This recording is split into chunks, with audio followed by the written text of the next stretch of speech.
Hello, everyone. Peter Giannato's here with Michael Kleinman.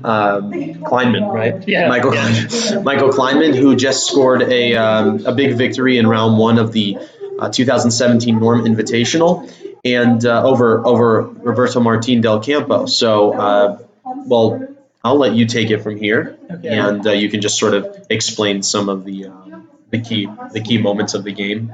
Okay. Yeah. So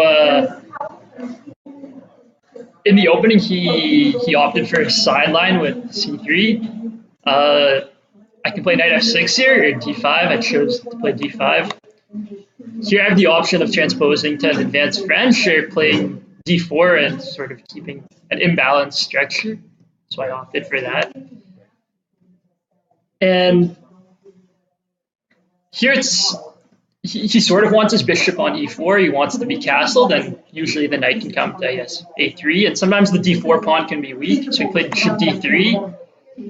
Again, I wanted to sort of combat the bishop on e4, so I played bishop d7, castle, bishop c6, rook e1. And he had played this this game before against a strong player, and the player played knight e7.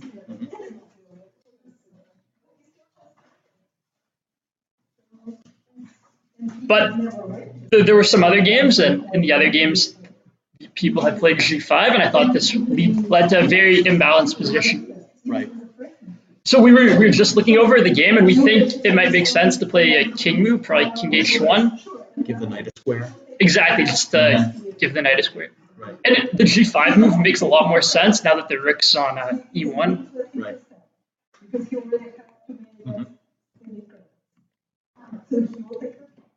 So I overheard he thought maybe he thought here queen e2 might be better, just so that after g5 g4 that like he always has the option of knight to e1. Exactly. Yeah, and also it still supports bishop to e4, challenging your bishop if he wants to do that, or knight. I mean whatever. I guess he can still go knight to a3 and try to. I mean it's somewhat of an awkward position, but yeah, after rook e1, so this is something that you had in your preparation already? Yeah. Okay.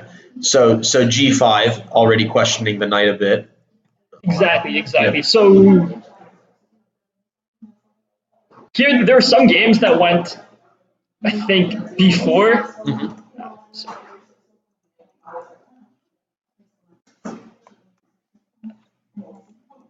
b4, g4, b5. Yep. And so the knight here is completely trapped. Right. And I could play maybe bishop d7, and then somebody took on d4. So Wow. it's pretty complicated, but I think black's doing pretty well here. Yeah. Well, black's up a piece. Right.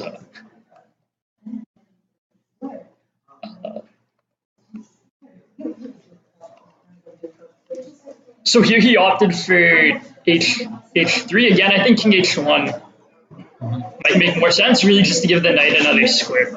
Right. Struggling with that. Yeah. It's a mess. Yeah. Right. So he played h3. I guess he might be trying to hold this to hold g4 back. Exactly. So that's what I think you should have done. I played h5, and I really think you should play knight h2 here. He played what? He played g4. He played g4, and that just opens up my rook and right. gives me a lot of play.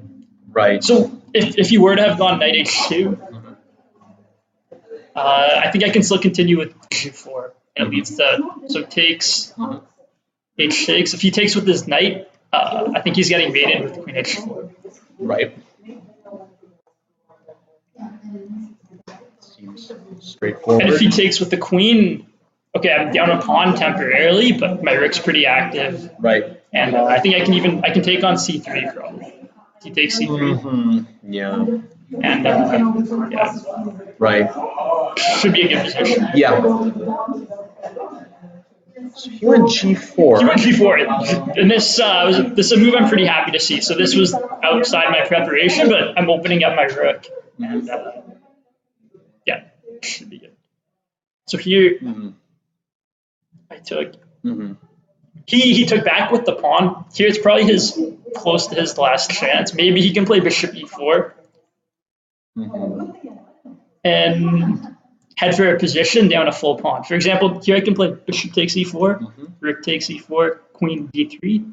If he plays rook e3, I have c2. So maybe he has to play queen e2. And I guess I can even take on b2 here, but I'm up, I think, a pretty healthy pawn. Yeah. But maybe, okay, this is probably his best. So he took here. Yeah, and here I could play rook h3. So yeah, if he moves his bishop, he's losing a piece. Right. It's already very tough. Okay. For example. And then whatever. Exactly. So I think he has to play rook e3. And then I sort of just develop my knight hitting the g4 pawn, so knight h6. It's very tough because he almost doesn't have any moves too. It's tough with the pin on the d file. Yeah. And my knight comes with tempo. So yeah, it's already pretty tough. Yeah. He tried to sacrifice his rook, so I played knight g4, rook e4. Right. If I take his rook, okay, he has some play on the light squares. Right. So I calculated a while here, and I came up with knight h2.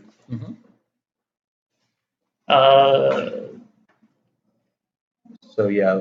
So if knight h2. That's probably what you should do. Right. I probably should. So knight h2, rook d3.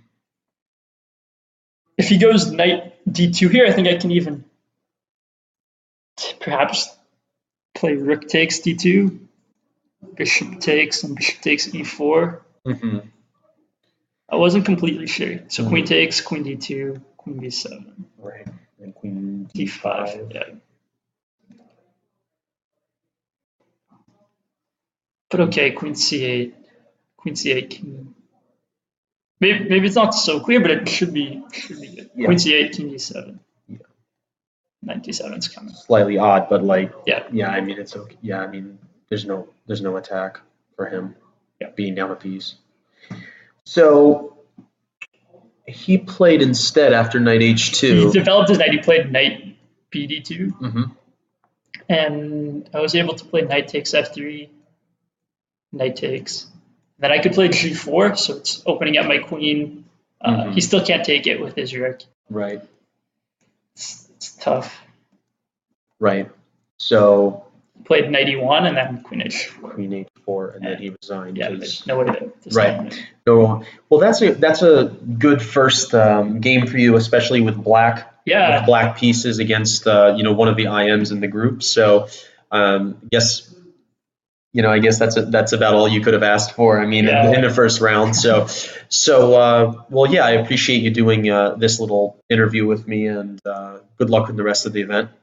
Thank you very much. Sure. I really appreciate it. Thanks a lot.